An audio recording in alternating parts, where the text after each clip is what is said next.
That's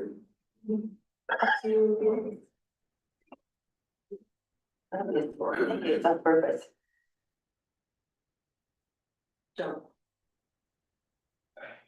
Ready? We're like this one. All right. We got 1 minute. Okay, welcome everybody. Are we good to go here on the IT front? Yes, sir. Welcome everybody to the July 28th, 2025 regular council meeting for the town of the Paw. As tonight, we're gathered again in Treaty 5 territory, the traditional lands of our neighbors, the Passamaquoddy Cree Nation, as well as many other indigenous people, as well as the homeland of the Red River Métis people. So with that, I'll call the meeting to order. Just to note on the attendance, Councillor Allen is still out of town and Councillor Manage also is out of town and they both sent their regrets for tonight.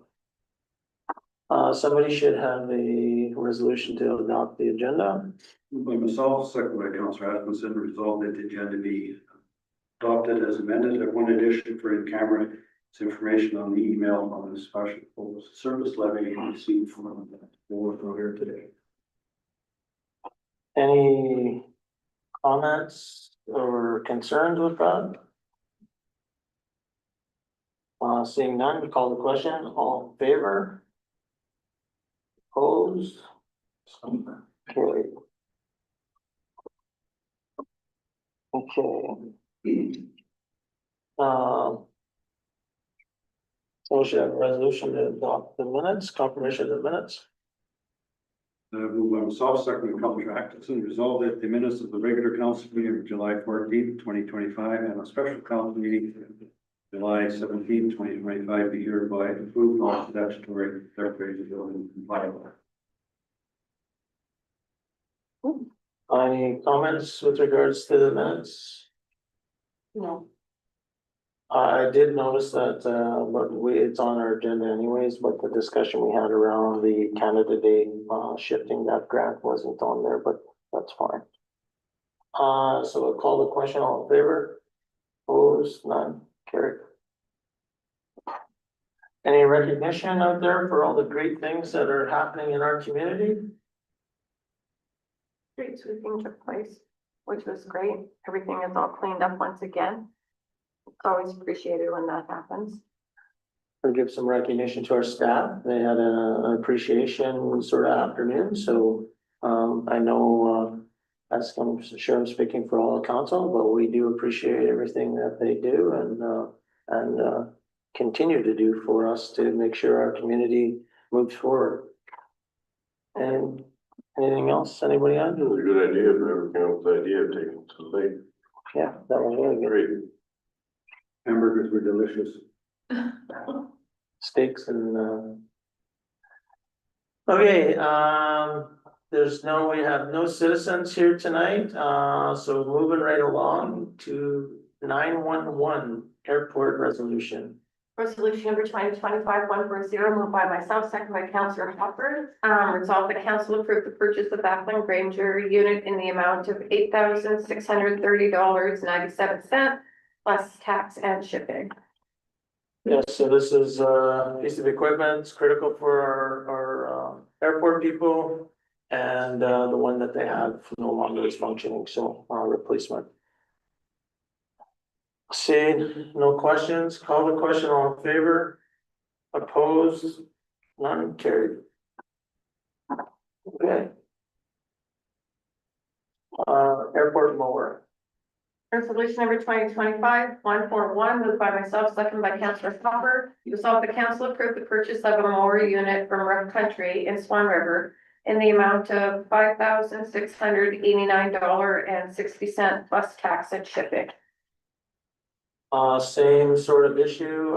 The existing mower is beyond its useful life that they've been using out there. This provides the tools to our staff to be able to continue to do the great job that they do. So if there's no further questions, I'll call the questions. All in favor? Opposed? Carried. Okay. Airport internet.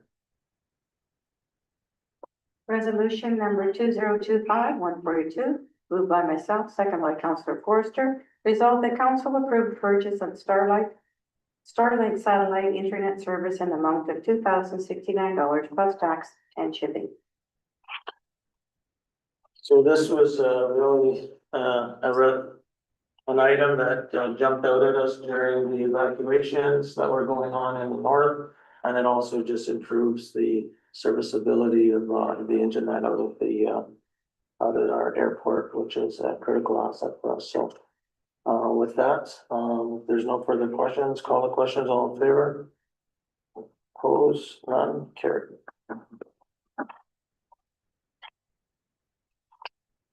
Okay, airport asphalt.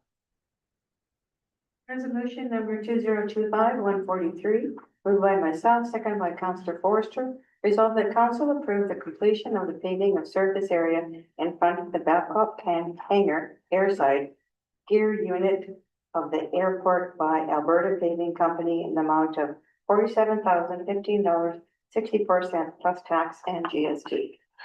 So again, this is a critical piece of area at our airport so that we can continue to service what we need to service out there. My understanding is, we do have a single source justification on this.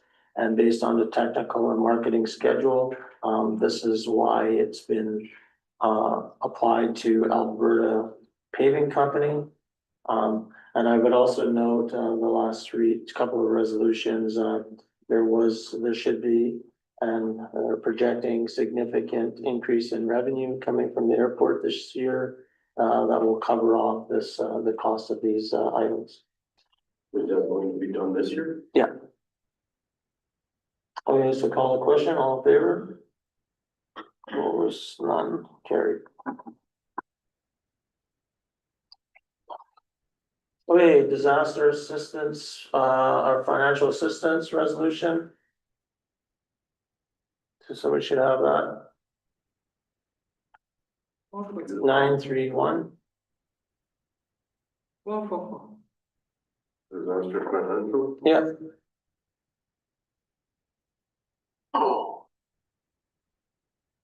Resolution number 2025-144, moved by myself, seconded by Councillor Commodore. Whereas Town of the Paw has realized response and repair costs for May 2025 wildfire, and whereas Town of the Paw requests the provincial government provide disaster financial assistance for the event. Therefore, be it resolved, Town of the Paw respectfully requests province to participate in the DFA program as it has incurred public sector expenses as a result of this event. Further, be it resolved, Town of the Paw, on behalf of their residents and property owners, private sector also respectfully request the province to participate in the program for residents and property owners who have incurred financial costs related to this event. So this resolution is required for the town to continue to process the disaster financial assistance program or access it through the provincial and federal governments. This is provincial though. This is a necessary step. I know our staff have already captured a lot of the costs and consolidated it, and has been submitted to date. So seeing no further questions, call the question, all in favor? Opposed, none, carried. Okay, pass materials resolution. Resolution number 2025-145, moved by myself, second by Councillor Forster. Resolved that the town approve the reallocation of the $5,000 initially designated for candidate day sponsorship to be directed to support Opaska Trails. So with the great work that our museum director has done this year, we weren't required, and there was no fireworks as well, based on just the environment. There was additional monies left over, so, the Passwood Trails had significant damage this winter with the boardwalk. That's a huge attraction to our community, and we're just gonna reallocate those budgeted funds to that program. So call the question, all in favor? Oppose? Carry. Alrighty. Payrolls and accounts, anybody got a resolution for that? Resolution number 2025-146, moved by myself, seconded by Councilor Commodore. Be resolved, the council authorize the following accounts. Pay period number 15 in the amount of $172,149.40. General checks number 32719 to 32749 in the amount of $88,580.57. EFTs in the amount of $450,564.19. Oh, I can get done, thank you. So is there anybody have any questions, with regards to anything on the check report? I'm just looking at something on.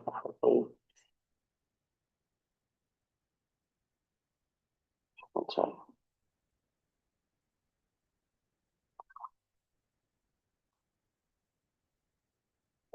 No, it's okay.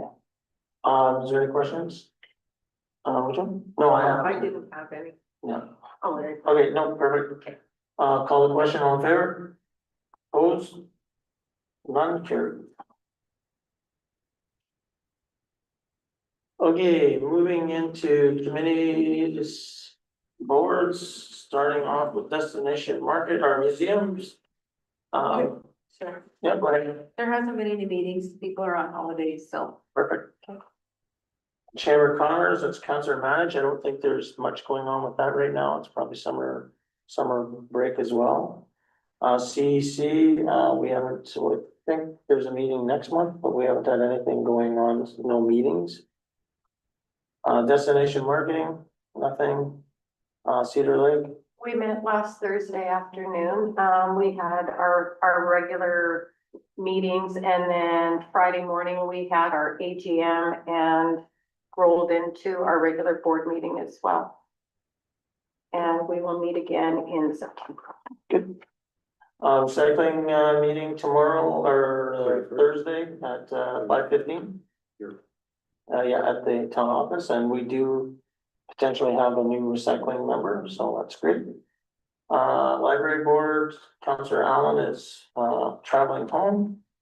KSD, nothing there. And our youth counselor, we have no youth counselor right now, but, We've made the request to school division go down holiday. Yeah. So everything will be set. yeah, no, that's good. Is there any other reports from council on anything else that's happening out there that you would like to share with the community? Just gonna look quickly in my schedule. Okay. Oh, yeah, we could talk about that. It's a good one. We could talk about the Highway 283 meeting that, myself and Councillor Hopper and Councillor Atkinson attended. You wanna give an update on that, Councillor? You're very negative. No, I mean, just, it's not so much negative, but we pointed out the concerns that we had with, We had a meeting on, was it Monday? I guess Monday? Right. Friday. Yeah. We did it Friday, and, there were several representatives from, highways, MIT, engineers, and they had three respective, changes or plans to, reroute some of the highway from Saskatchewan border to, down the Baugh and through the town of Baugh. They're doing quite a bit of extensive work, on some of the curves west of town, or rerouting. The main, how this all started was, the bridge, the White Bridge, just by the golf course. I think that was built in the early 50s. It's well past its, serviceable life. So that has to be rebuilt. And doing that part of the project encompasses, say, a lot of highway work, bringing it into town. One of the plans they had was to still bring it up by the museum and onto Fisher Avenue. And we've asked, we told them that we weren't really happy with that one. We would prefer coming from the west and going straight up First Street. So they said there was some geotechnical concerns going there, but the mayor did ask, well, show us what the roadblocks are, maybe we can remove some of those. So it's preliminary, nothing's been finalized yet. There will be public consultation before anything is done. We will make the public fully aware of when it is coming, and we'll see what comes. But at the end of the day, it's a good for the town of Vaughan, especially when we're talking interprovincial trade picking up. And I think Saskatchewan sees the work being done on this side on our province, that maybe they'll pick up and complete what they have to do over there. I know some 20 years ago, I went with Oscar Lasky, who was Minister of Northern Affairs, and we met with Regina, with their Minister of Northern Affairs and the highway people. And that's all along been lobbying for these changes. But back then, one of the concerns that they had was if we spend the money on 283 towards the PAW, gravel road and the upgrades that's required there, politically we would have a lot of our residents talking about other highways in Saskatchewan that maybe are used more, that should be done. But again, at the time, they realized as well, interprovincial trade is going to be increasing even 20 years ago. So now we're at the precipice of this actually happening. So I think Manitoba does on our side, the rest will fall in. Yeah. And we'll see where it goes. Yeah, and it's important to remember that we're not talking about next year, 5 years from now, we're talking about 25 years and 50 years. The plan that's done today will be there for a long time. And if we really do have the vision of growing trade through Western Canada, through the Port of Churchill and such, you know, we're not talking about CKP alone with a few trucks that they're bringing in. We could be, we're hoping that that turns into a double lane highway and that's moves up. So And one of their, I guess, one of their main concerns, they kept referencing, it's about safety vehicles, on highway trucks, big turns, the sharp corners. And also that's what our emphasis was on coming through town, the safety. yeah. Big trucks coming through, the semis, through the middle of town, or even on the other side of town, safety is our concern as well. Yeah, and we highlighted the downtown business area, like, you know, the amount of traffic, all of a sudden, if it's a main highway with 50, 60, 70 trucks a day, you know, how hard is it gonna be for anybody to operate any type of business downtown, and the parking spots that they wanted to take away, and that is probably the most dangerous corner in the pop. So, it was something to look at, so more to come on that, so, it was a good meeting. Just a couple of notes I'll mention. I did attend a One North meeting that I'm on that board. I haven't got an update from them yet. But there's a lot of activity going there. And once I get the information, I'll share it with all the municipalities because that's an AMM appointment. Community safety wellbeing plan. We did have a quick meeting about that, start sort of rating some of the actions. So remember, council will see. We'll get something on that, I think in the fall, hey, Mike? Yes. Yeah. And then I just remembered when I was talking here, I just wanted to add two more things to my report. Clearwater Lake Marathon was on a couple weeks ago. We missed that in recognition. Great, it was attended, great community event, great group of volunteers. There was over 100 runners there, all ages. So it was nice to see that. It does bring a lot of people home for the weekend. So thanks to Michael Rourke and Lori and all those fine folks. And then Adeline and Gabrielle did I don't know if you guys have checked out the podcast, Move Rural Canada podcast. So they actually were interviewed by this group. It's a great podcast looks even better. It's a great day. There's a couple of great ambassadors for our community. So if you get an opportunity to check it out, it really is, it is really enlightening. And it's really nice to hear the positive things about what's going on around here and the opportunities. We could just back up a little bit for the highway meeting. The next time we have a meeting, I would encourage all council members to try and attend. There was just a few of us there. I think if we're there in force, it just emphasizes their concerns, Mhm. what's going on. It wasn't a long meeting, it was an hour. I can echo that as well. There were 3 council members who chose that date and chose not to attend the meeting without sending regrets. And I believe that that's not very mindful to the other people who had to reschedule their day in order to attend a meeting that was set by others. Okay, so, Excuse me. I just realized that I'm one of those members, and I apologize. no worries. Totally didn't even give it a second thought. I had it written down, but not at the shop. We'll send out, we'll send out. I know, Yeah, that's, that's she's got that all fixed. Talk to her about it. Thank you. Yeah, Thank you, Paula. okay, so moving along into reports, the CEO monthly report, everybody had a chance to go through that. I do have a couple of questions, well, I have actually a couple of comments, some of the questions, if I can go first, if anybody else. Under the engineering, department, dust control at the Lakeview lots.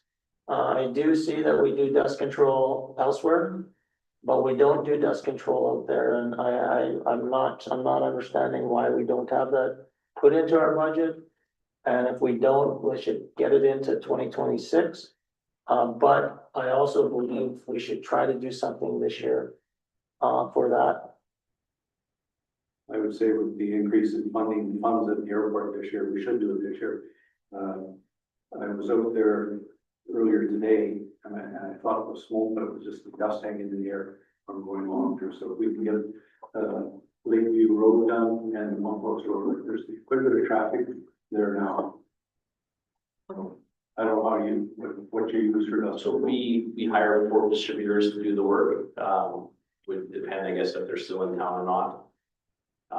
I don't know if their semi would be able to get down there and back because of the tribal. They're back lanes theoretically, but they're also the front of those people's homes. And their semi wouldn't be able to maneuver, fit down those areas, so. Feedback on Parks Branch uses half ton, not perfect, with a spray on the back. Yeah, so, the airport, well, was, our CEO was good enough to, twist some arms at the airport to get us, there's a unit in the airport that we think would actually be ideal for this type of work, that theoretically could allow us to do it ourselves. Sandtron. It's basically a sander, but it also has liquid, storage on it as well. We're just trying to figure out the logistics of how to get it set up properly to use, so, we think we could probably double the amount of dust control we currently do with that unit if we could get it functional. Sorry. Yeah, no. Just come up here, meeting. Yeah, I just think, you know, I know maybe those are future plans, but immediate plan is, it's what can we do to get dust control there today or tomorrow or next week? And if it's a significant cost, just let us know, but I believe for all the things that are happening and all the things we're trying to do, you know, it is a neighborhood that pays their fair share, and we should, try to accommodate this year if we can. Sure, if that's what you guys would, yeah, we could phone, see if there's opportunity and some projected costs, so we can Yeah. forward that to council and go from there for sure. Probably you were thinking of putting boulevards and sidewalks in too, so.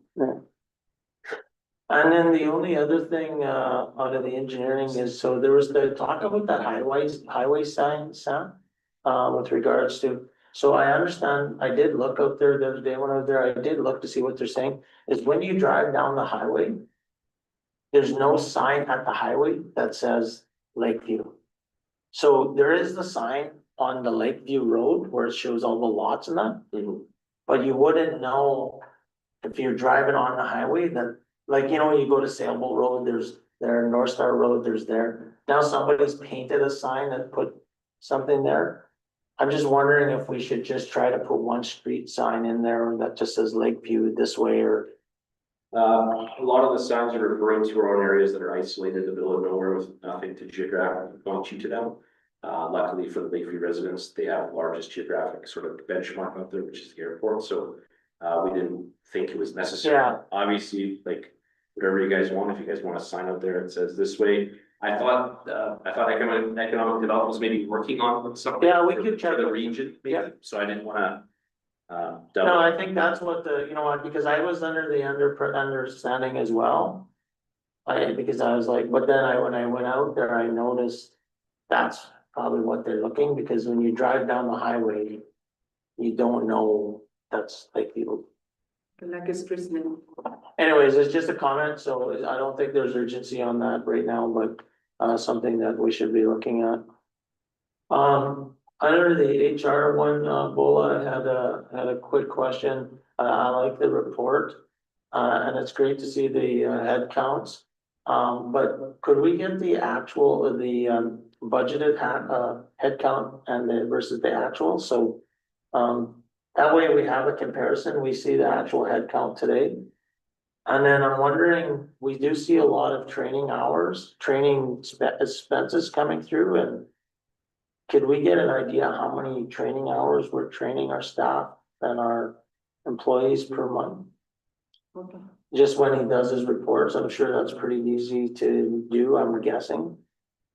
And then the last thing is, I'm not sure where we were at with our safety committee, but I'm not looking unless we have something specific tonight. Can we get an update next meeting to just where we're at and what we need to do?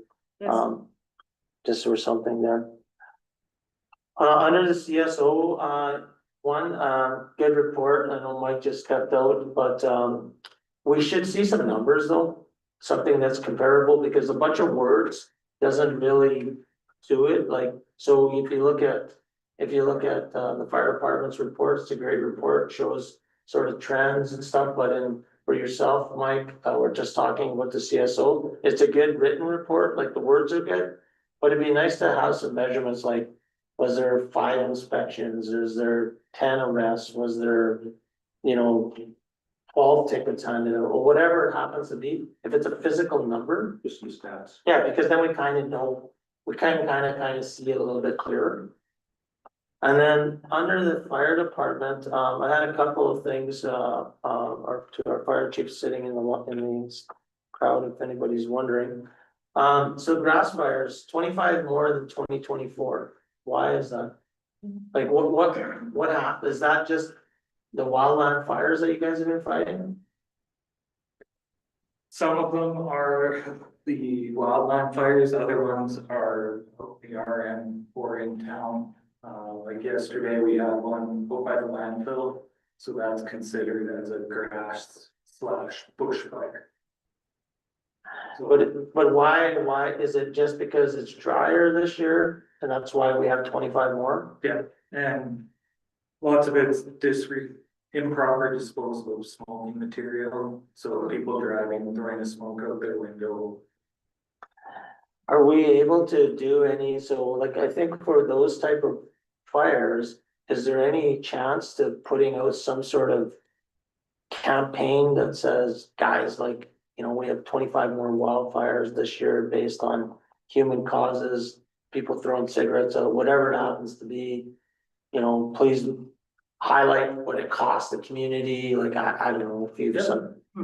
The other thing is under landfill fires, there was 7 more than 2024, but I had heard that we were doing such a great job. Is that trend expect to cut off now, or? Yeah, we haven't been back out to the landfill since beginning of May. Yeah, Good. No kidding. so was there a fire at the landfill on Saturday? That was the burn pile. It The regular burn bag. Yeah. So that was gonna be my other question, was, so there was did it get out of control, or was it just normal?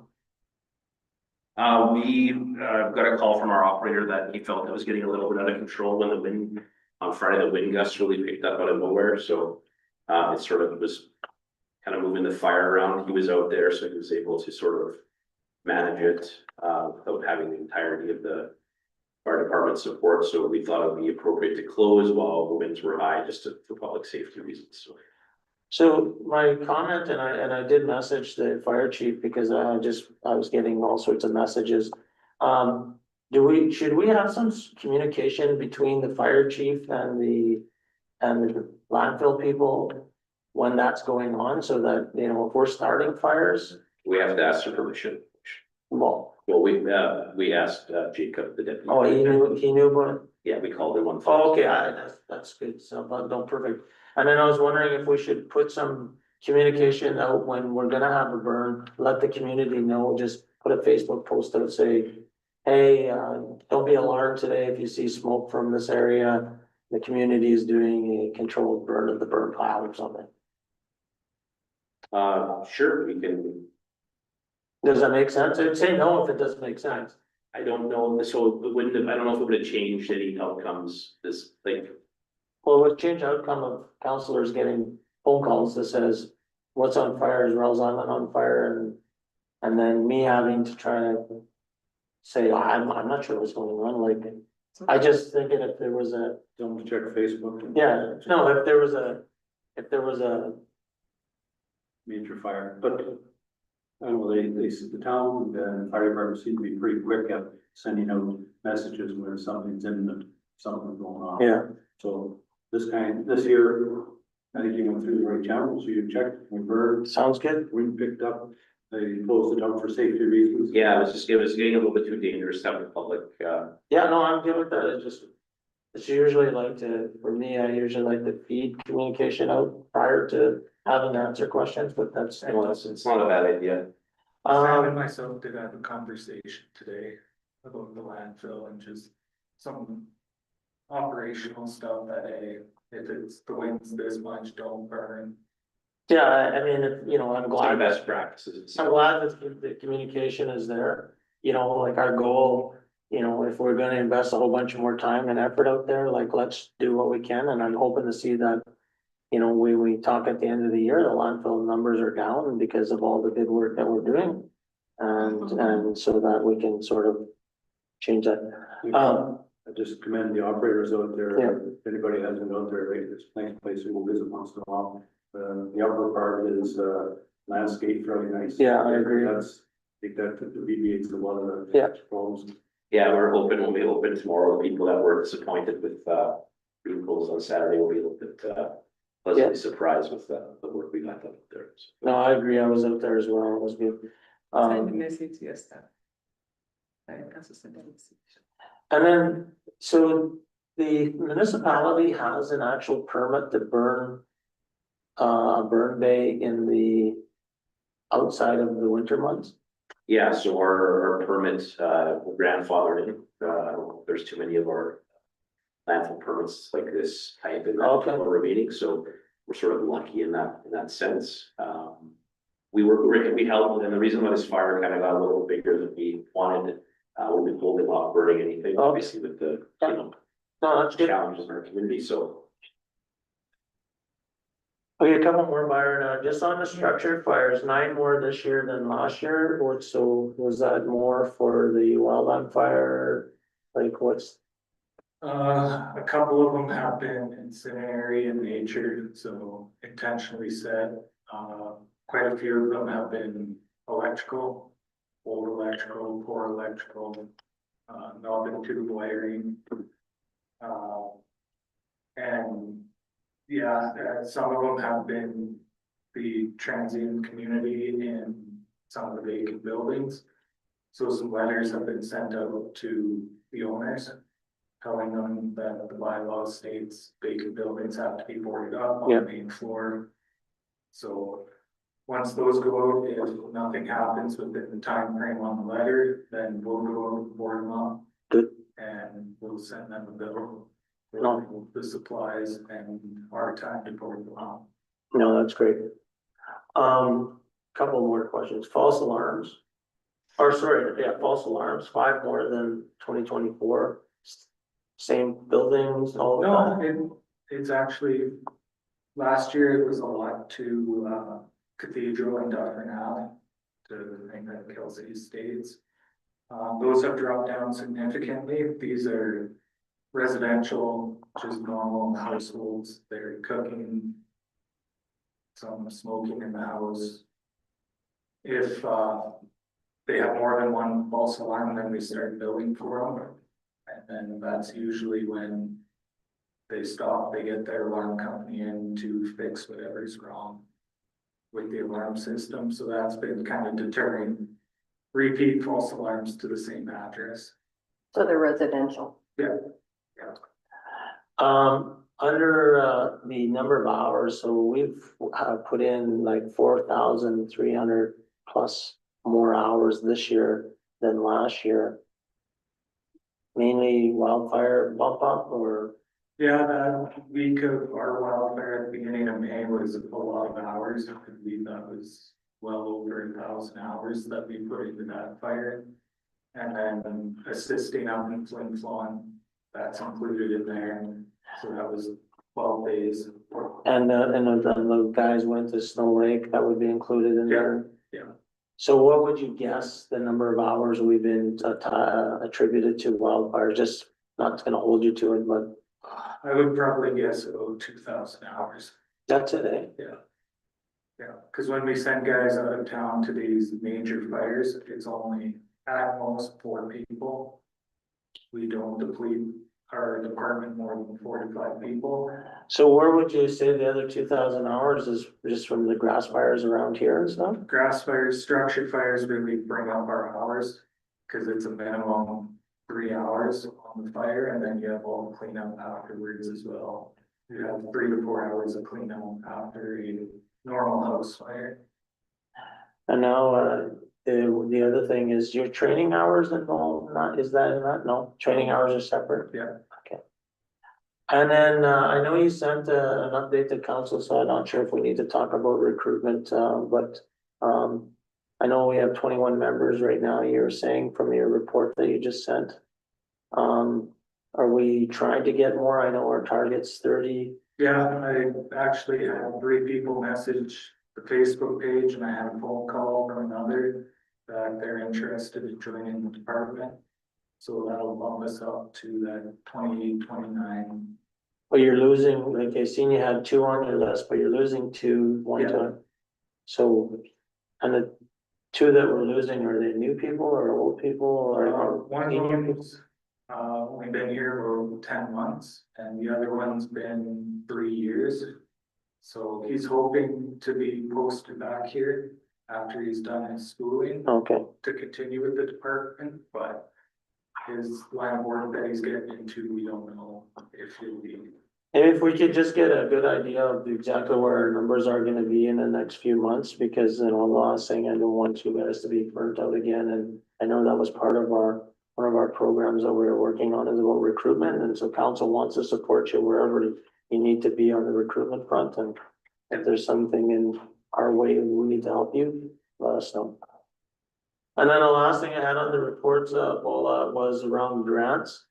I know I've seen all the grants that we applied for, and I don't need it right this second, but it'd probably be good for council to see what we're applying for. So we see the numbers and the dollar value, and we're really not sure what that was, what we applied for. I think we know it's been through here, but if we have it as a running list, then it's something we can refresh, because instead of going back, I know you told us once, but I don't have the best memories, but that's be helpful. Description. Yeah, no, just a description in that list, that's all. That's all I had for the, I only had one question, but Byron went and sat back there. This year, sorry, you could have stayed there, it's all right.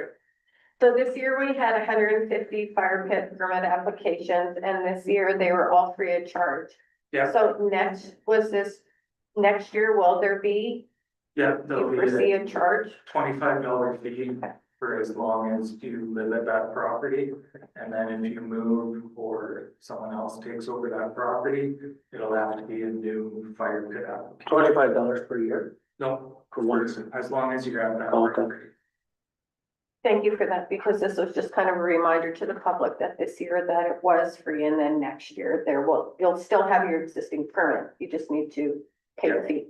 Yeah, and Do you have to pay the fee next year if you got a permit this year? No. It's just that if I go to, somebody new comes next year sometime, they have to. Yeah. Yeah, we used from when the bylaw was passed until next year, kind of an educational opportunity. Perfect. No, that's great. Anything else on that stuff? Just, fire department report, good, lots of information. Yeah. The ups and downs are all very small percentage wise. We look at the number, it might seem high percentage wise is Yeah. minimum. So I don't have any concerns with any of those. Nice to see all the permits for fire pits. Goal of your report as usual, easy to follow and Yeah. lots of information. Good. No, exactly. I think our management reports are really bang on, guys, and we should be proud of them because anybody can read them. And Except for 10 beers, 10 beers is one. Ours is very fun. Great road. I'd like to thank Aisha, our minister. She is the one behind the photos and the reporting system. Yeah, no, it's good. Did you have an IT report?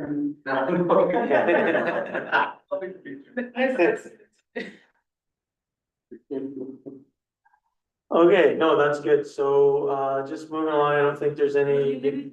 Anything regarding the museum? I was just gonna get there. The only question that I seen there is I see his attendance is way down. Probably attributes to the wildfires and all that stuff that's going on. Not a lot of people traveling through, so. Hopefully those numbers come up. I'm assuming that's probably what it is, Councilor Commodore. With the attendance at the museum. Yeah. It's, sorry, I got a brain bubble. Oh, that's okay. I think that it would have been up with all the evacuees here. I have to say that, with a lot of people sitting on the front step, Yeah. people will not go to the museum. Yeah, We have somebody- That will be done. CSO is working. You want to Yeah, see? and Yeah, the CSOs are very, very diligent about it, but, no, I that's just, agree. yeah, they have the summer camps going on there too. It's really good, but, and it's hot. People just aren't out. It's also kind of strange, but you think with all the evacuees in business itself would be better in downtown area. But all of them, talk to any of them and it's not as good as last year or the year before. Business is way down in numbers, even though you have a lot more population. Well, I don't know if we have a lot of evacuees in town, to be honest with you. Well, we did for a while, there was lots out at the Kikiwak and there was lots at the ag grounds and. Yeah, we have the ag ground people, but I think the estimate there was around 150, 200 max. Yeah. At the high point. But we transferred a lot of people through the community, that's for sure. But yeah, no, it's gonna be a weird year, that's for sure. There's nothing else with the reports, like I say, great job on that. The airport, I have no real comments, I see. The communication one was the hot button, but Trevor seems to be all over that. And then the next thing was the wildfire protection plan, so great report.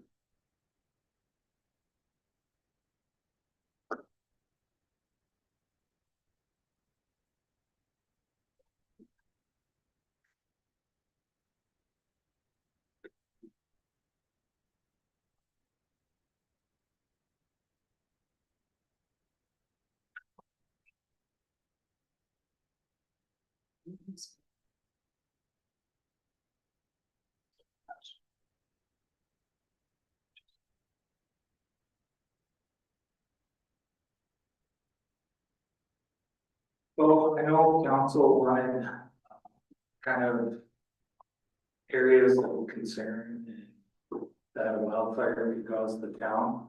So that's a large scale project.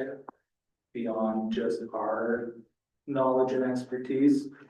So I reached out to the city of Thompson on what they did, and they actually had a community wildfire protection plan done up. Can't remember what year it was done up.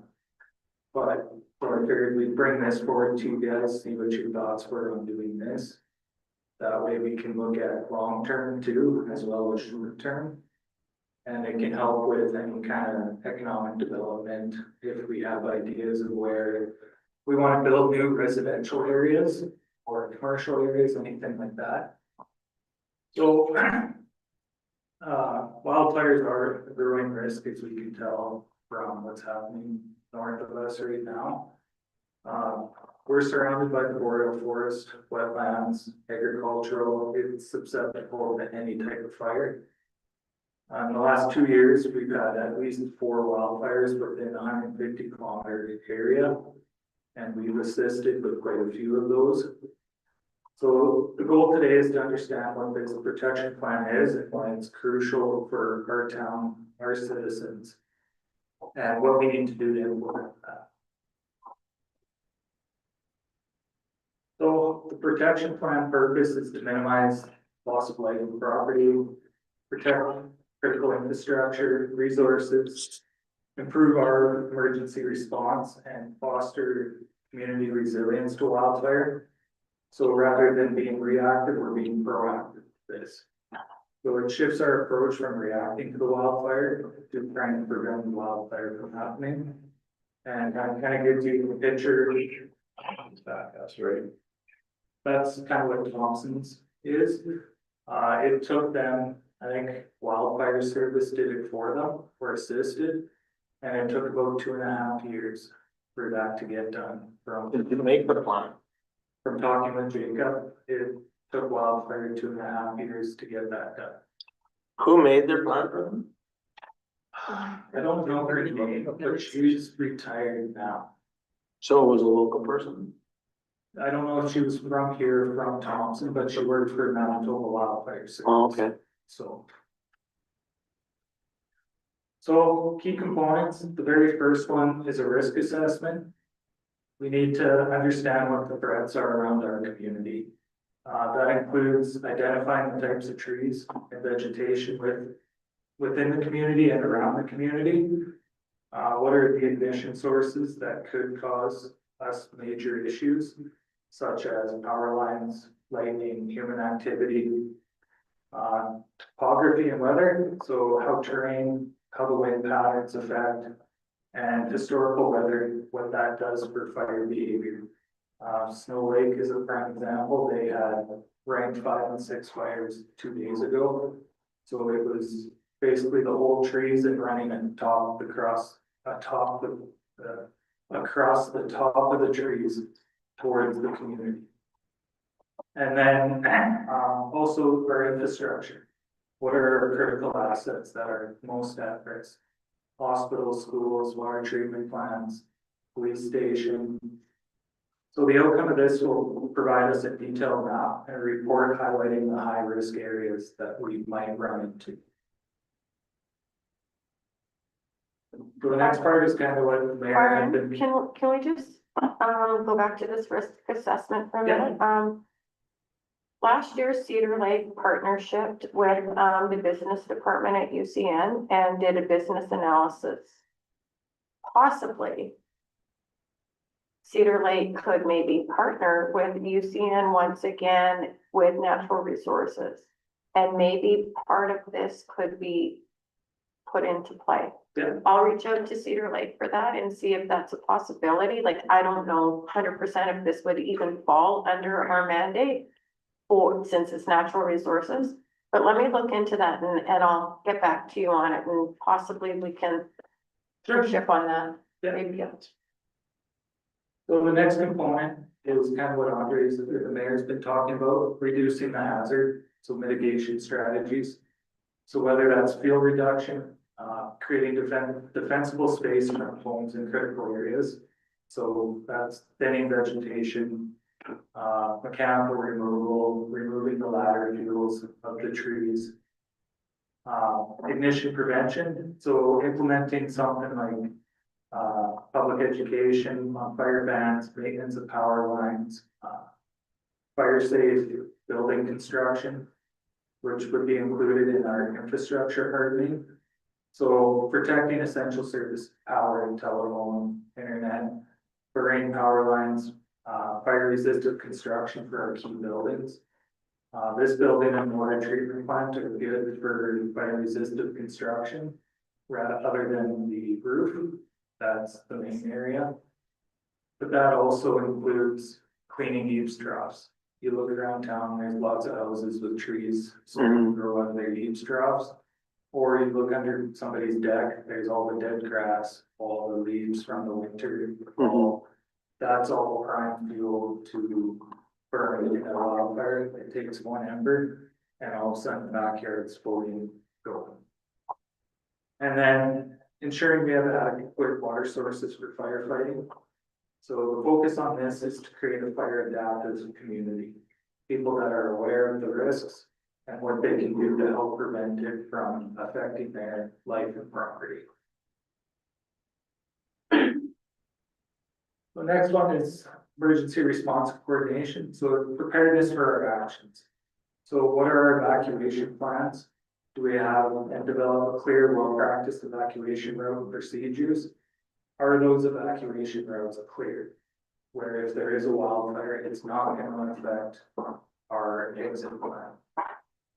We have 3 ways out of the community to get out of this area. One way towards the west is pretty good. Out to Saskatchewan, there's not a whole lot that could affect it. But north and south, that's where we would run into major problems. Wanless area was a prime example when they shut that highway down this year. Emergency communications. What is our system for alerts, warnings, public information? Facebook's good, but if we lose power, some people don't have Facebook. You know, it's not great. We do have the siren on top of the roof. Does it work? Are people going to know what it means if that siren goes off? But there's no power. Right. Interagency coordination. So that's defining roles and responsibilities for everybody. Fire, police, external agencies, Manitoba Wildfire Council would have some roles to play. And then maybe some resource pre-positioning and putting certain equipment in areas around the community that would help us so that we're not trying to scramble to get that equipment ready to go. So just so I know, there might be some people listening, but just for people to know, this is great. Some of these things are already in place. Yeah. Within our community, so this is not like, this is the first time we're seeing it. It's like you're saying, chief, is to make it better and stronger and more proficient. Everybody's used to it, so they know when it becomes an emergency, we're not learning it for the second time sort of thing. Yeah, exactly. The next part is community engagement. So public awareness campaigns, educate everybody about the risk, defendable spaces and our procedures, and encouraging homeowners to try and help reduce the risk on their own private property.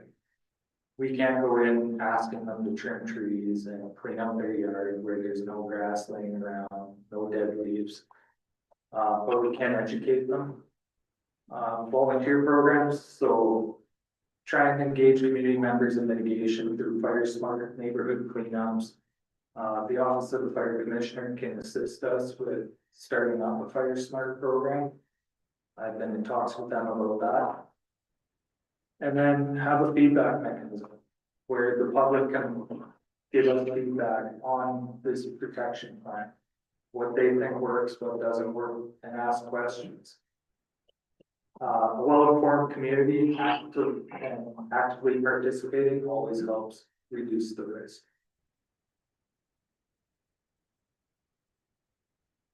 And then maintenance and review. It's something that should be reviewed every 3 to 5 years, because if the town grows, we're gonna have to look at changing it up and monitoring how effective this is and adjusting as we need. And incorporating new understandings from climate change, lesson learned from different incidents, and funding enough resources so that so that we can implement a protection plan. Yeah, I would expect, you might know better than me, but I would expect in 2026, there's gonna be a bigger government focus on grants and requirements, and I think it's good for us to have our sort of plans in place, so we know what we're looking for when that time comes. Yeah, And I also think that, one of the things that we look at that is what's our responsibility as a municipality? And what they're expecting from us, because if, we're always gonna help our neighbors no matter what. If we can do it, we'll do that.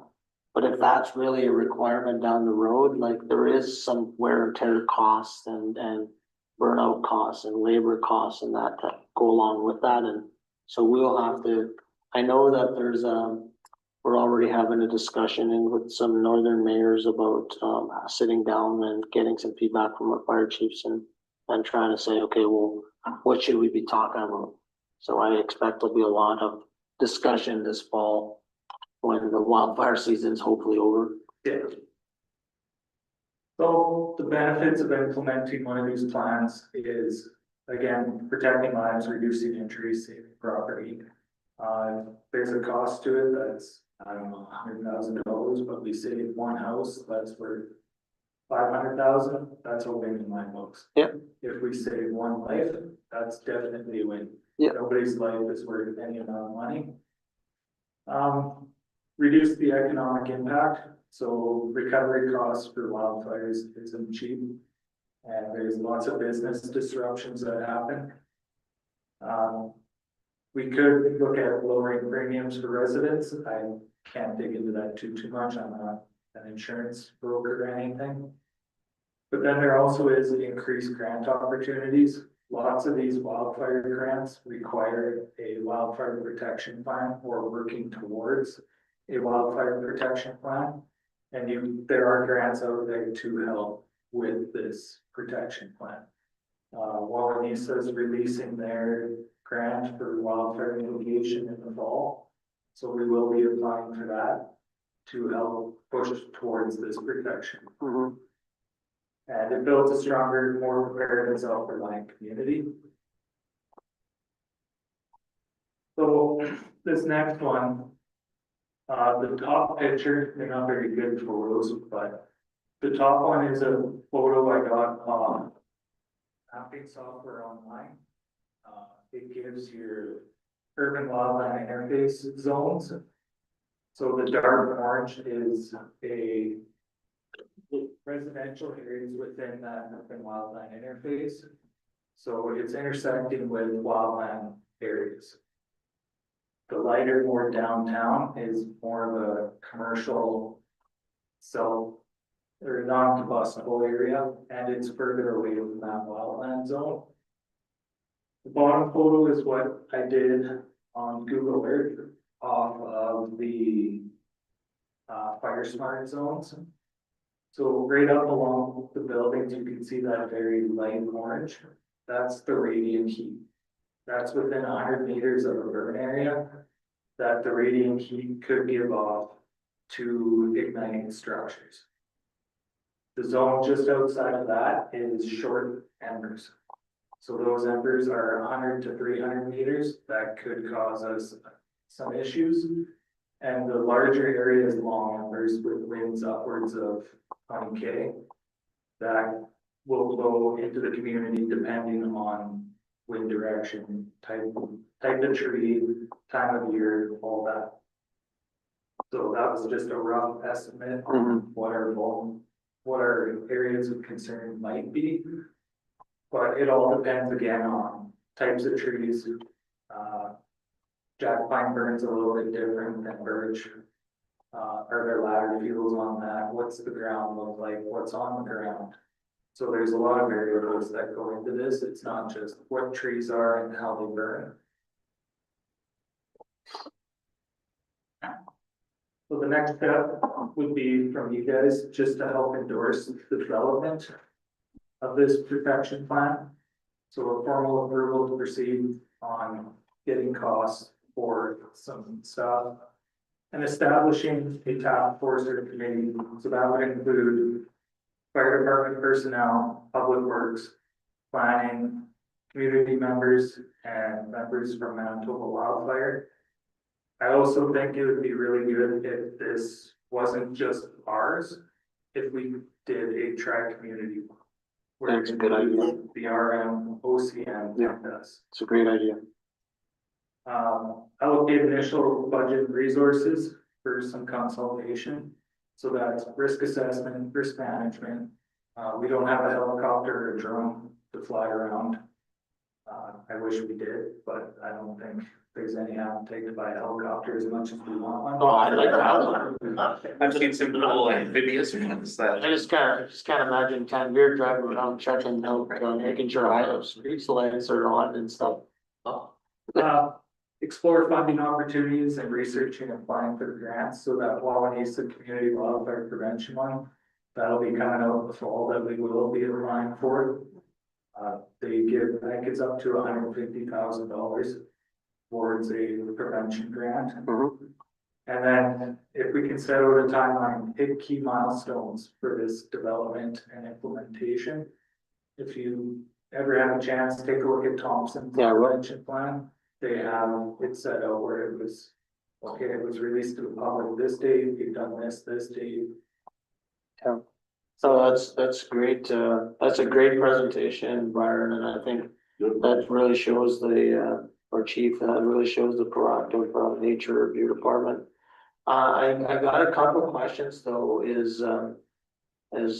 first thing is kind of what type of budget would we be looking for, funds would we be looking for? I don't need that today. Yeah. But for the next council meeting, like, you know, if we wanted to go forward with this, when would you think you would need money to go forward? Is this something we would start in January of 2026? So we can include it into that budgeting, so we have an idea of financially what it looks like.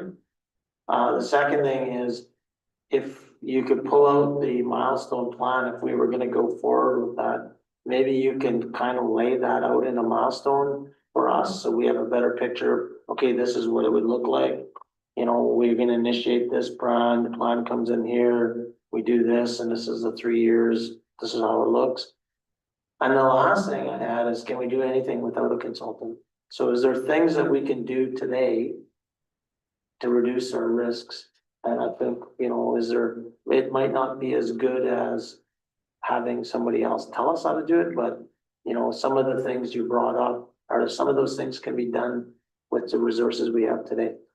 There are some things that could be done, it's time and staff. So removing the ladder fuel from a tree, so basically from the ground, 8 feet up, removing deadfall. Especially, in that high risk area, low by the landfill, in behind UCN. That's a lot of manual labor to try and. Yeah, and I think like there's some stuff that you might have to hire a contractor to do some of the big labor work, because, you know, I know we don't have a ton of resources that way, but, you know, you talked about this Fire Smart, Fire Smart program. So can we start the education of community members and, you know, don't have your wood pile laying across the side of your house, so that if you're having your fire pit going, doesn't catch on fire, and those type of programs. Yeah, where- education Yeah. can be done at any time. And I think that would be good, like I think about it, if you lay out a milestone plan, you know, where this is what it would look like, big picture, but some of the things can be highlighted that we're just doing that ourselves right now, and we can kind of check some of the boxes. And the thing with, you know, evacuations and stuff like that, you know, I think we have a pretty decent plan that, you guys have, you know, sort of made sure it was ready to go during the last one. But can we do some things with community education around that, so that if we do know, people already know which the route is out of town, so if we're doing, where the staging areas are south of the communities, you know, we can start bringing that in as a regular conversation. And, you know, like today, you know, whether we have a big horn, I'm not sold on that, but others can be. But, you know, if we do have to evacuate people, we do have all of the processes that we're gonna do. And the last thing we're gonna do is you guys are probably with the RCMP and probably some of our senior staff are gonna be going around with blowhorns, honking horns and knocking on doors. So, you know, that's sort of the things that I think maybe the community would be happy to hear about. No, this is great. Is there any further questions? Just one. We're talking about the fire pits. I know it might be little, but I have a fire pit at the lake. So just the location of where people are putting their fire pits, under a tree. Yeah. Or having we call that a grate over top of it, Yeah. like a small grate. So a lot of this embers are not gonna go, big embers are gonna go flying out. Yeah, and that's actually in the fire prevention bylaw, and when they apply for their permit, Okay, it gives everything. all that, okay, so, It's only allowed to be, I don't know the centimeters, but it's 2 feet by 2 feet. With certain, space in the grading, has to be 3 meters, or, 3 meters from anything combustible. That's all on the permit itself. okay. And most people follow that it's just something to, Yeah. since there's so many of them. Everybody likes their fire pit, right? That's all. Anything else? Nope, just, say good presentation, and if there's anything that we need to do prior to applying for grants, a resolution through council supporting the fire, program, and something we have to make the problems aware of, let us know. Yeah. Okay. That was great. Thanks again, Chief. That was a good presentation. Unfinished business, CEO meeting tracker, any comments, questions for our CAO on that? I have a question about the signage for, the welcome signage for Town Clock.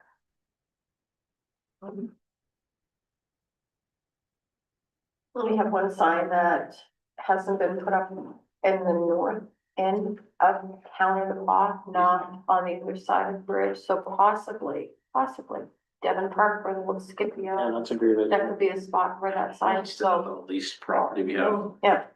It's a great idea.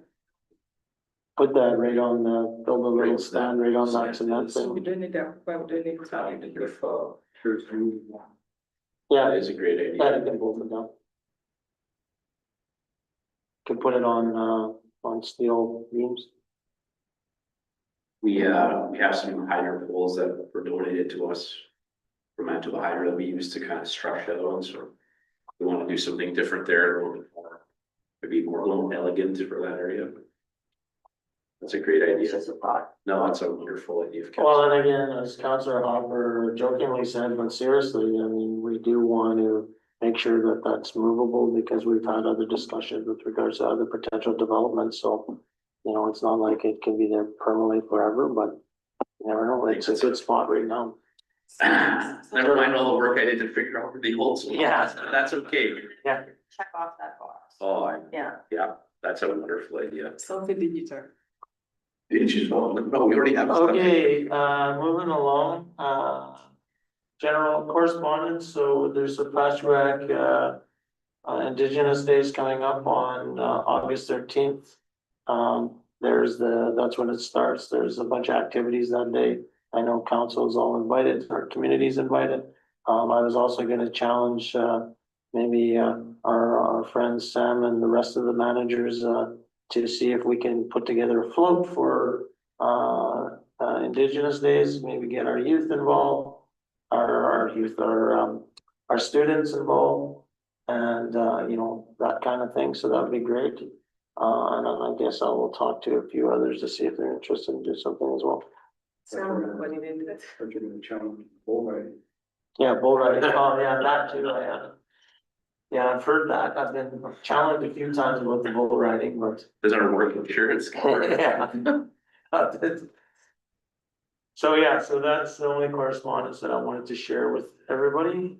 The opening ceremonies, parades at noon, community feast at 2, and the opening ceremonies arrow is around 3 o'clock.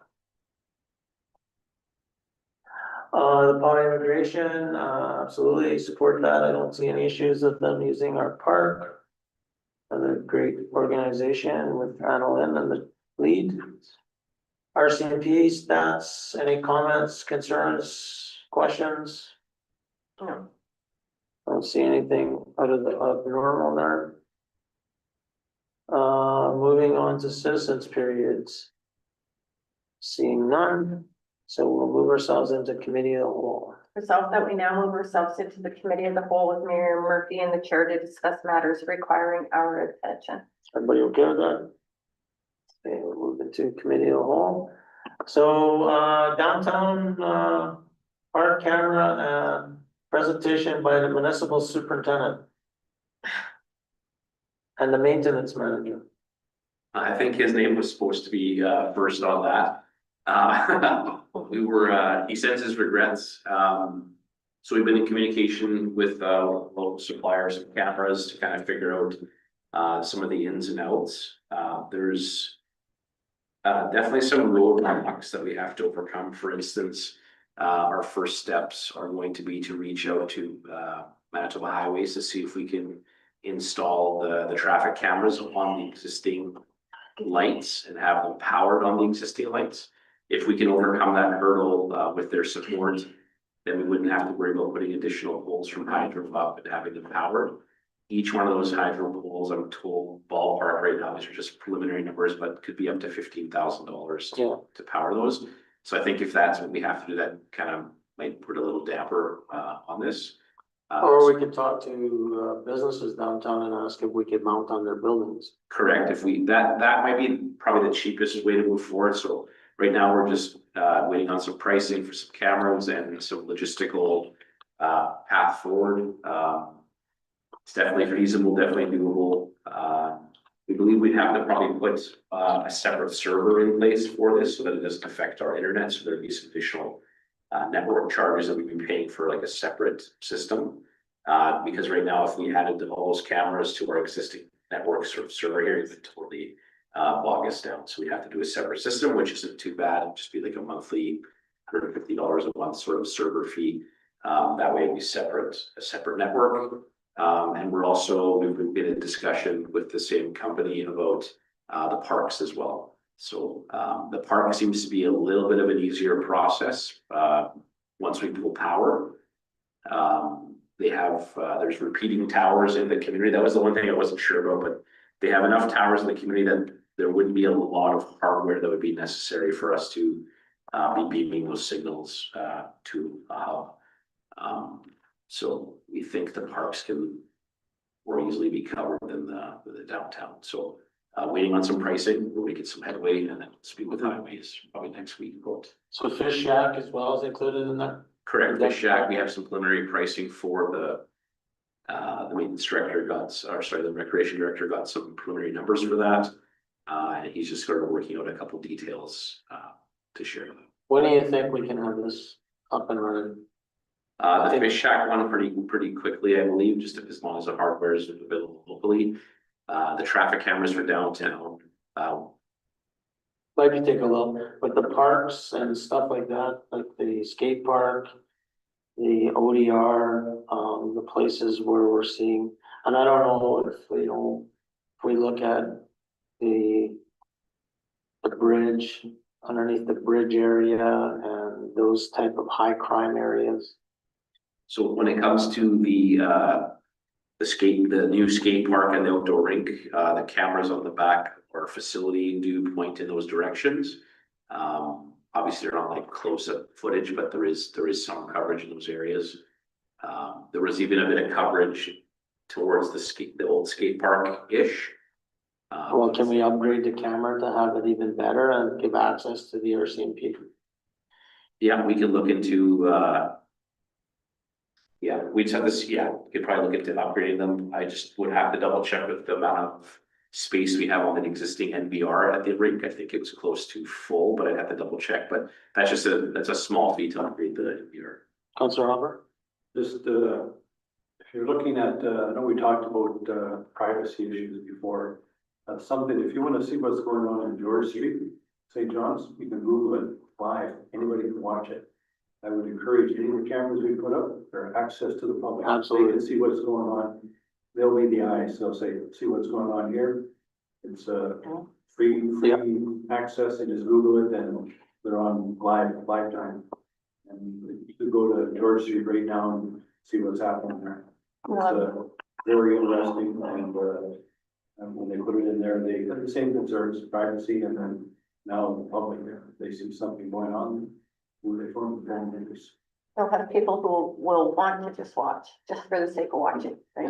No, I agree. I mean, we've been talking about this for a couple of years now, about making it private. I know that there was some comment that, privacy laws, but I just don't see it. And I would like to get some formal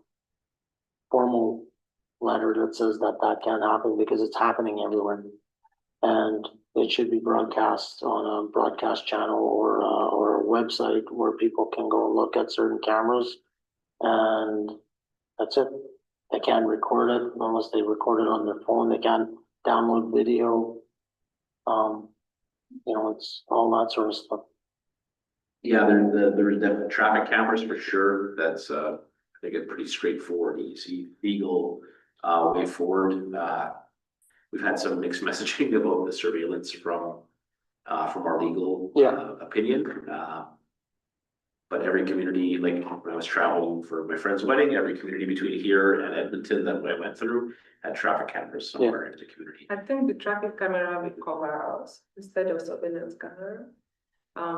It's just this privacy issue that the legal aspect is kind of a little bit afraid of. So if we lean towards the traffic camera, then that will cover us. The other thing we were looking at, I don't know, the city of Brandon or city of Dauphin has a stamp program where residents who do put cameras up that do want to provide access to the RCMP, they can sign up. So if there's anything that happens, the RCMP have a bit of a map of who has cameras, where do they face, and are they willing to share them with the public?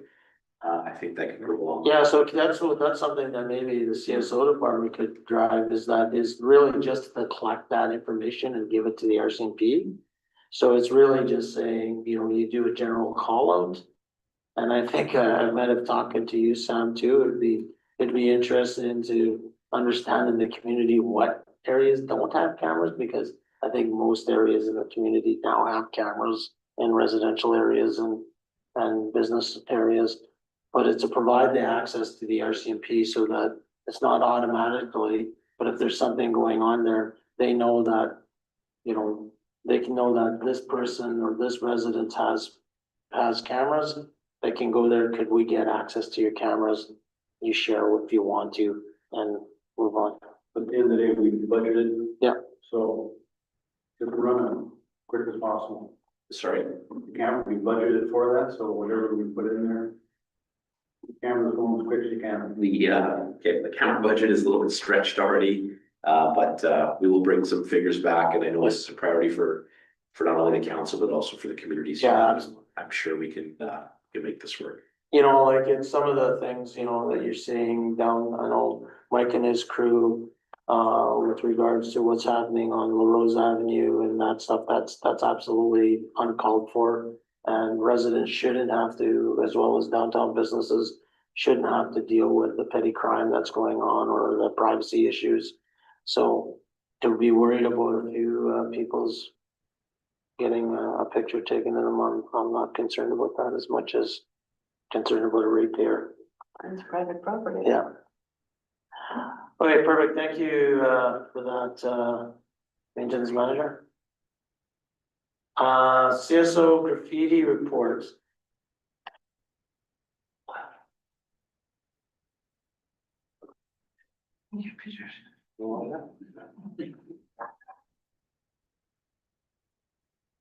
Okay, let's start off. We did get some in the last, let's say, month or so. We've been working with Bola here with the graffitis, taking pictures and that, the graffiti around town. Sure. Where do I put on here? Or? Yeah, sure. Engineer done. You have, Have your ID, before and after pictures or just? Just a bit more pictures right now. The other things that we're working on was with the bylaw here, for graffiti and stuff like that. There's an existing bylaw, right? Yes, there's bylaw 4477, but As what I researched so far, I cannot see if it's been passed through council yet. So There, I was able to get a bit of background on that, so it looks like back in 2014. There was a proposal that came to the council of the day regarding a specific graffiti bylaw.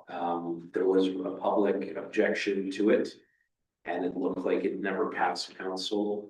The gist of it is that you have a certain amount of time to paint over or cover up your graffiti.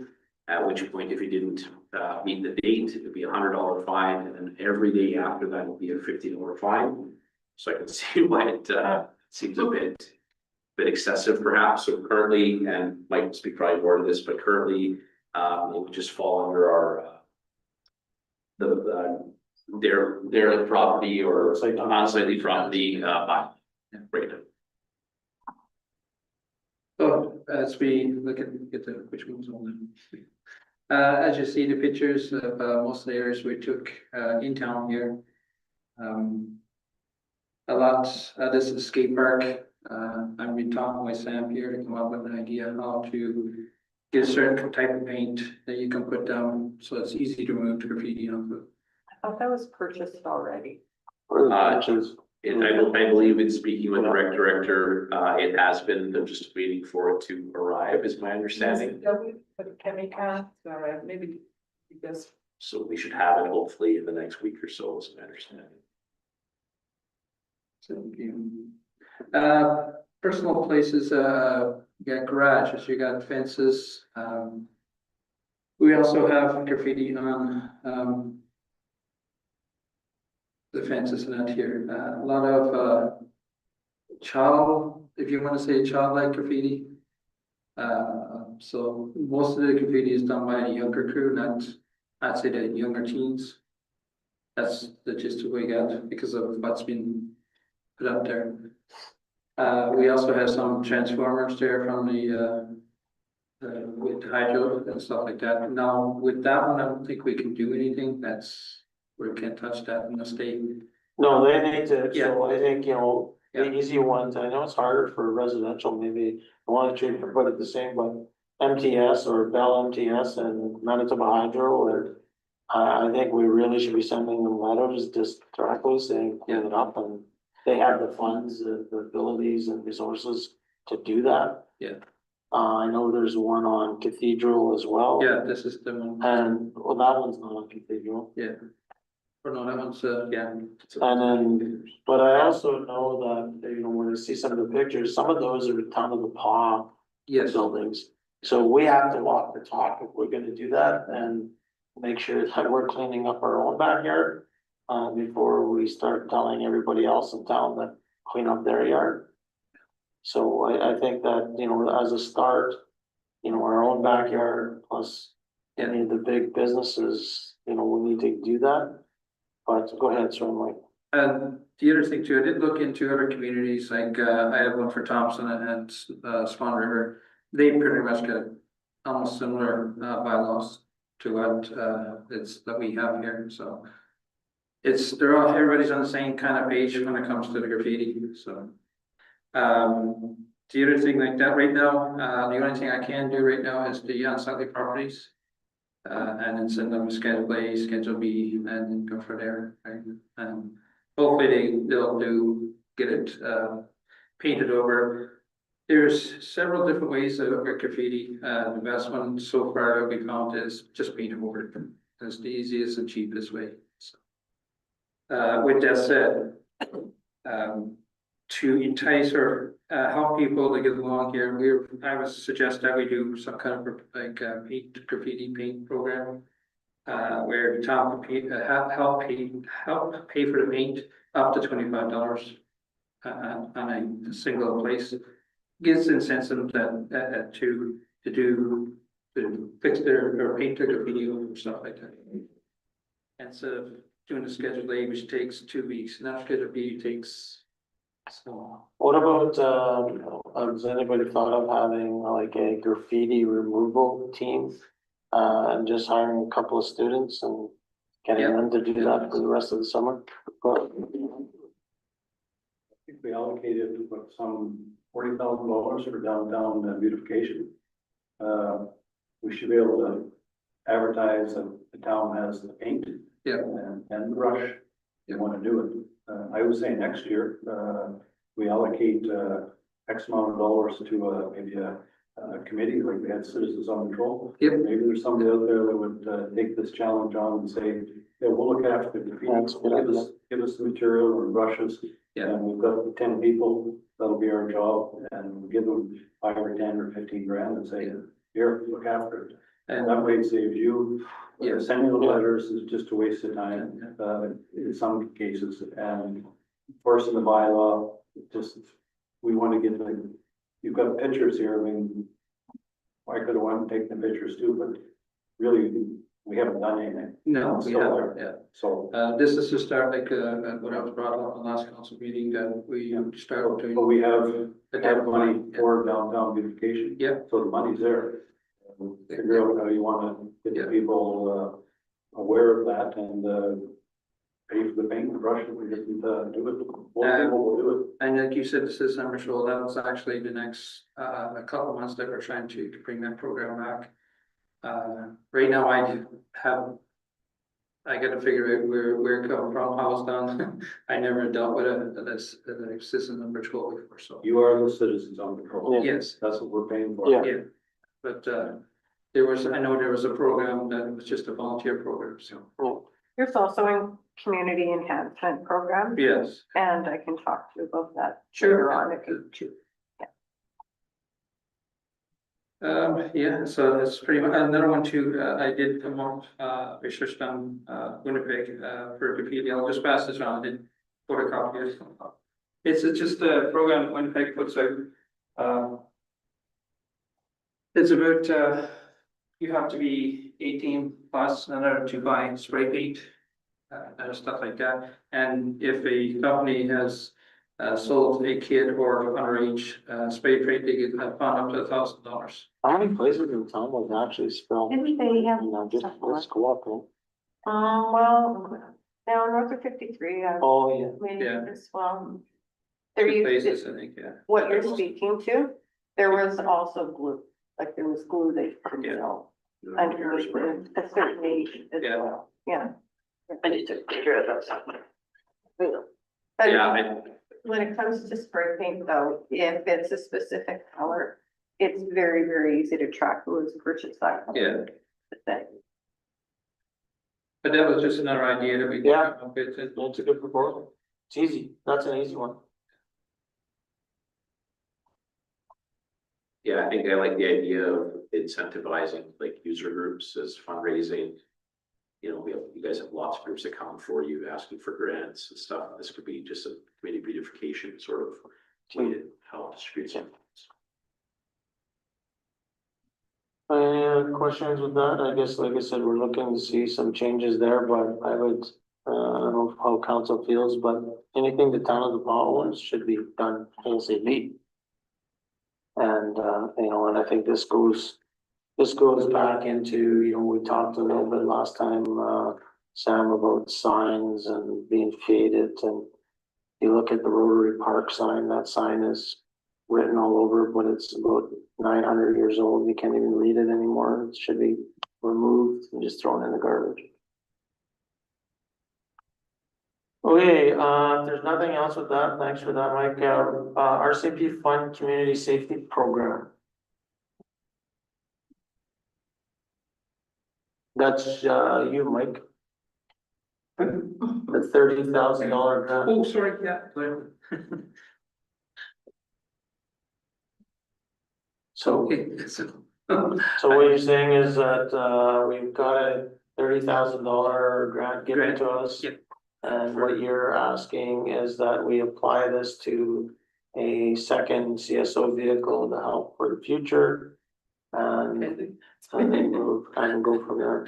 I'm still working on the issue sheet for that, right, as I speak. I was waiting on some quotes from, pro-owners. And so they finally came in, but I just didn't have time to put it in the agenda today. That's what is being requested in the C. Yes, I put up this issue sheet. I would like council to know that we received the sum of 30,000. as a grant from RCMP. RCMP helped us to apply for this. That is about 2 years ago, we were looking for vehicle through RCMP. We were unable to get it, so that was led to this application. So they came here and they gave us the check for 30,000, and it has to be towards the vehicle, second vehicle for CSO. And I talked to CSO, I had a meeting with him, and he's going to come up with a plan. But there are a lot of questions on this. If we are getting the second vehicle, who is going to be driving it? What is the requirement? Do we need to have 2 CSO in the vehicle? So those are the questions that he has to come up with a strategy, come up with his recommendation to council. Councilor Hopper? I'd say in the meantime, we take the $30,000, put it to a vehicle account. Yeah. For CSOs. Even now, it doesn't, I wouldn't think there has to be 2 people in the No. current truck driving around. We need more foot traffic in the downtown area to be visible. I talk to people and I know you're doing a good job on all other areas, the big area in Tucker all over town. Yes. But they say we never see them, so be visible, walk around the streets and keep people moving. Yeah. Like in front of the museum, tell them, get them to get a hose or wash the steps off every once in a while. It's wet, people aren't gonna sit there. Yeah. But move people along and, there's all sorts of areas where the, street people will go and push them further and further away from the downtown area. Not in the Devon Park, back over anywhere, but just driving around, they see you. I was walking down Edwards Avenue the other day, there was 4 or 5 people sitting on the steps at the TD Bank, sharing water, drinking, like, broad daylight. Drinking open liquor, I mean, you can get fined. Or certainly arrested. Well, for the bottle out, lock them up for the day. I think if they get locked up, every once in a while, every day, pretty soon they see you coming, they're not gonna want to spend the rest of the day in jail. Yes. So, and if there's a small cost to the town for, hiring the guards at the jail, and, let's do it, because that was the whole idea of the CSO program. Yes. That was the main concept. People that are scaring people downtown, adverse, effects on businesses.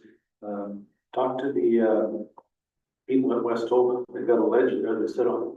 Yeah. And every All day. they need to do is put a horizontal, piece on there, where they can't sit there, like, just talk to them, move along. But anyway, I would say I wouldn't be in favor of buying a truck right now. This I, year. I agree. I think down the road, I think this is something that has to go into reserve. I do believe with some of the stuff that's coming with the community safety wellbeing plan, there might be some other discussions that council will be generated from there, so. Is there a timeline Um, surrounding how long? There's Have up to, I believe, a year. yeah, so. There that's isn't. right. There's a time that it has to be spent, Okay, 1 year. 1 year, yeah. 1 year? Okay, good, no, well, that's good that we got the grant and, we'll keep doing what we can do there.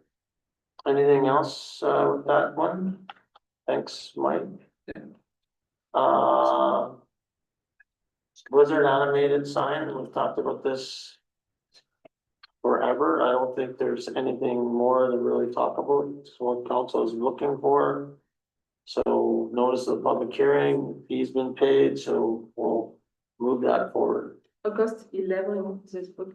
Sure. 5 o'clock Yes. or 4?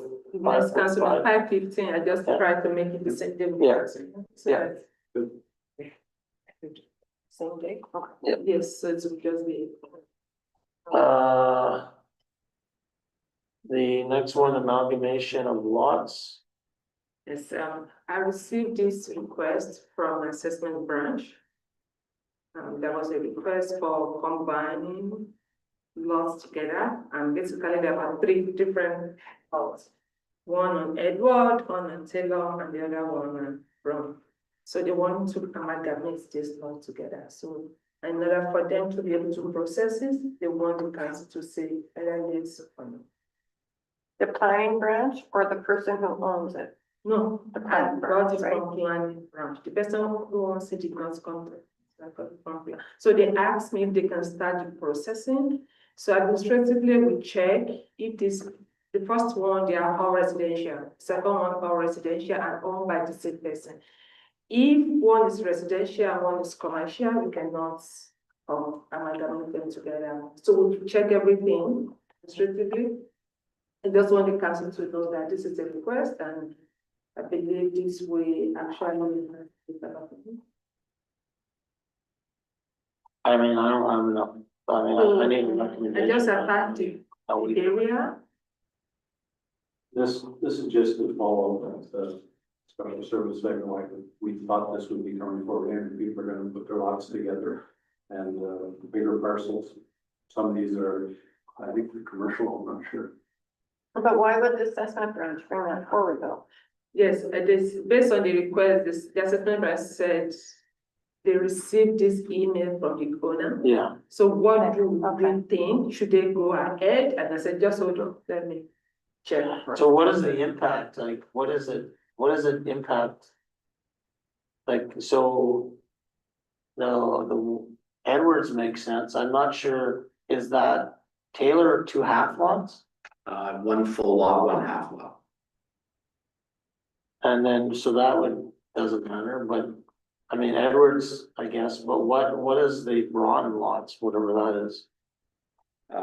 It's my understanding that the owner still owns 3 lots.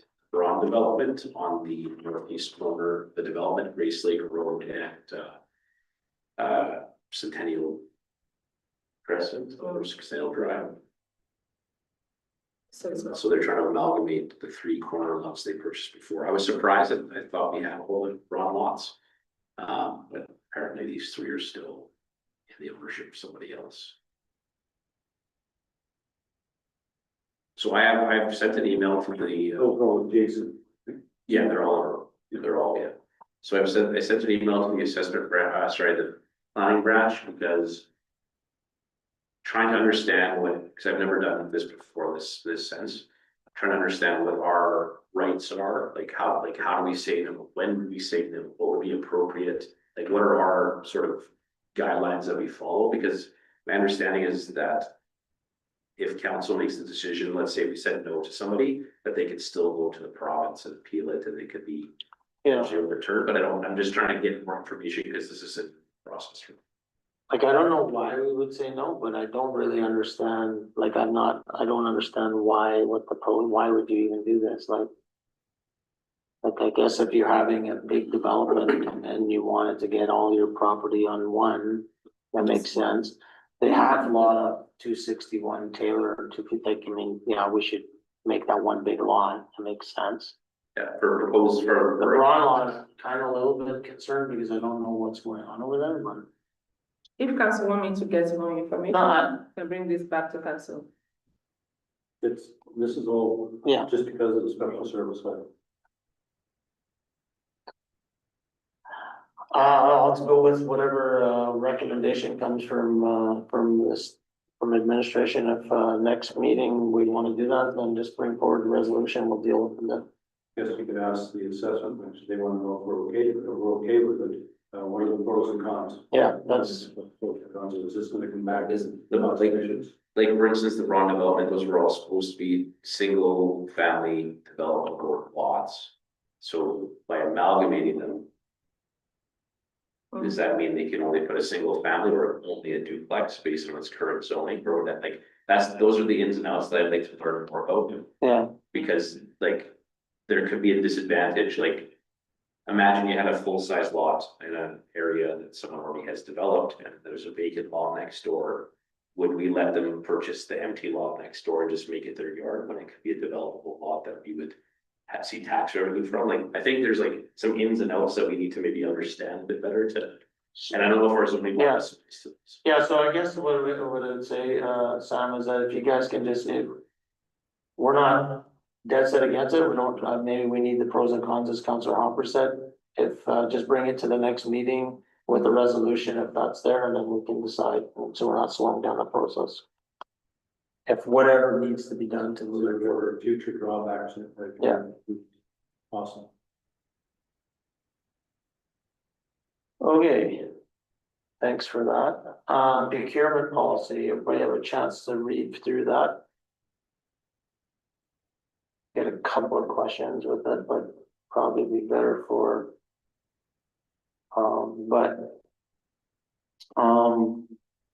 I guess the first question I had with that is there a legal review necessary for that document? Because that's a pretty significant document unless it's been taking place. I'm not an expert on terms and conditions on purchase orders and stuff, but I just don't know if that's necessary.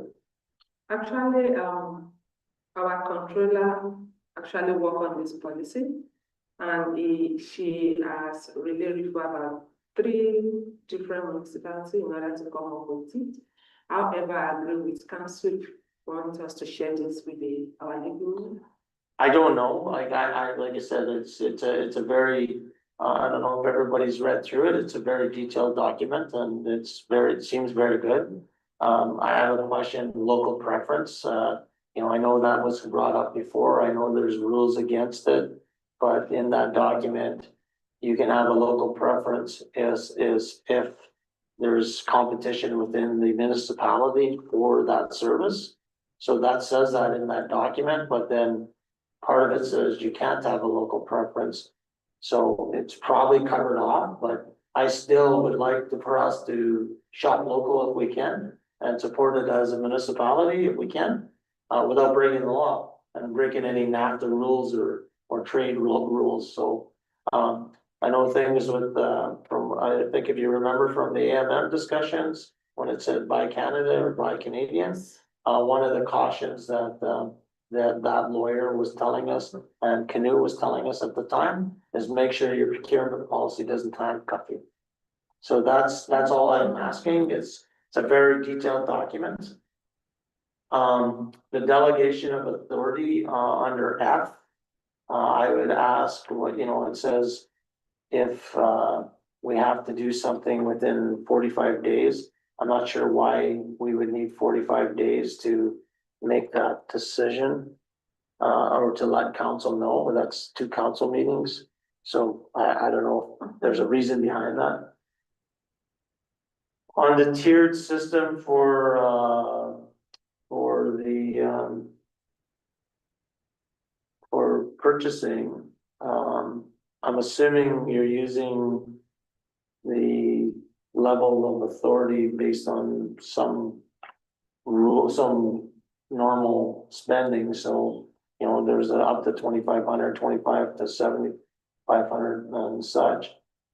My only question is, so who signs off on this, the purchasing? So is it 1 signature or 2 signatures? So normally with the spending authority, even though if Sam's got up to $50,000, Sam can't spend $50,000 on its own. There should be an adult, maybe there isn't, but usually there's a second, like single source for, or single choice on $50,000 is quite a bit of money. But again, I don't know if that's how it is in the municipal world. That's fine if it is. The single source approval part, I wasn't 100% sure about that. But I just gotta look at my notes on that because yeah, Major changes from our current policy versus what Yeah. is recommending, what is there? So I think, some gaps have been filled in, so when we get down to the 75,000 or above, that is legally required to go to tender. Could you maybe next meeting show us, like you have done previously, here's the current policy? but it is there. If you look at it, everything in red is new. So It's yeah, pretty well, any flags that jumped out too much there, like just, well, there's some. But this is from Laura. Yes.